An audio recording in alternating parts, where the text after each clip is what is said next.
आणि सन्माननीय पाहुणे व माझ्या सर्व बंधू आणि भगिनींनो, सर्वप्रथम मला या कार्यक्रमासाठी आमंत्रित केल्याबद्दल मी सह्याद्री युवा फाउंडेशन यांचे अगदी मनापासून आभार मानते। तुम्हाला सर्वांना प्रश्न पडला असेल की माझं नक्की मी काय करून आली आहे, जग जिंकून आली आहे म्हणजे नक्की मी काय करून आली आहे। तर जसं मिस युनिव्हर्स ही स्पर्धा असते तसंच मिसेस युनिव्हर्स ही देखील स्पर्धा असते।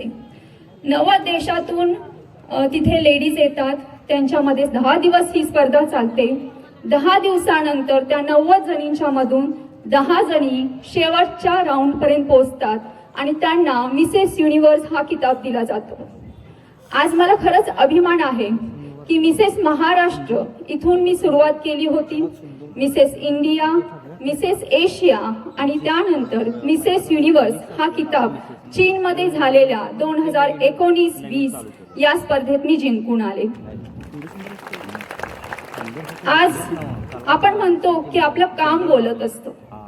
मी तिथून आल्यानंतर बरेच त्याच्या अगोदरही माझी समाजसेवा करण्याची खूप अगदी मी पहिल्यापासून समाजसेवा करत असल्यामुळे, तसेच मिसेस युनिव्हर्स ही किताब जिंकून आल्यानंतरही आपल्या पुण्यातील आजूबाजूला जी आश्रम आहेत, महिला आश्रम आहेत, तिथे दरवर्षी सॅनिटरी पॅड पोचवण्याचं मी काम करत असते आणि त्यातून युनायटेड नेशन या इथे ही माझी बातमी गेली आणि तिथे मिसेस युनायटेड नेशन यासाठी माझी निवड झाली आणि आज मिसेस युनायटेड नेशनची मी ब्रँड अँबॅसिडर म्हणून काम बघते।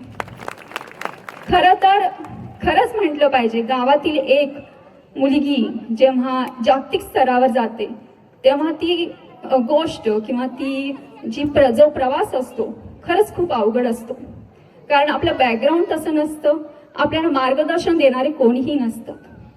त्यासाठीच आज मी माझी स्वतःची इरा ही कंपनी सुरू केली आहे की ज्यातर्फे मी बरेच महिलांना मार्गदर्शन करते आणि त्यांना पुढे आणण्याचा प्रयत्न करत असते। आज मला एवढंच सांगायचं आहे, एक स्त्री म्हणून स्त्रियांनी स्वतःची ओळख निर्माण करण्यासाठी त्यांच्यातील कलागुणांची पारख केली पाहिजे आणि त्या कलागुणांना वाव देऊन आणि योग्य दिशा दाखवत तुम्हीही यश संपादन करू शकता। आज जसं मी माझ्या स्वप्नांना माझं पंख बनवून मी इथं आलेली आहे, इथंपर्यंत पोहोचलेली आहे, तसं तुम्हीही करू शकता। खरंच आज मी इथं सर्वांनी सांगितलं त्याप्रमाणे पुण्यात माझा आज प्रोग्राम होता। अण्णाभाऊ साठे ते स्त्री शक्ती सन्मान हा माझ्या हस्ते पुरस्कार देण्यात येणार होता 40 महिलांना, पण जेव्हा रुई गावातून फोन आला तेव्हा मी इथे येण्याचा मोह खरंच टाळू शकले नाही आणि मला खरंच आनंद आहे की मी आज इथे आलेली आहे आणि मला आज अभिमान आहे की माझी आज ओळख इथे नव्याने सर्वांना करून देण्यात आली। खरं तर जगामध्ये तुमचं कौतुक कितीही लोक करू, जगामध्ये तुमचं नाव कितीही कमवू, जेव्हा आपली लोक आपलं कौतुक करतात खरं त्यासारखं लाख मोलाची गोष्ट कोणतीच नसते। आणि त्यासाठी मी सह्याद्री युवा फाउंडेशनचे खरंच खूप मनापासून आभार मानते की आज मला इथं बोलवलं, माझा सत्कार केला, मला गौरवण्यात आलं। थँक्यू सो मच, धन्यवाद।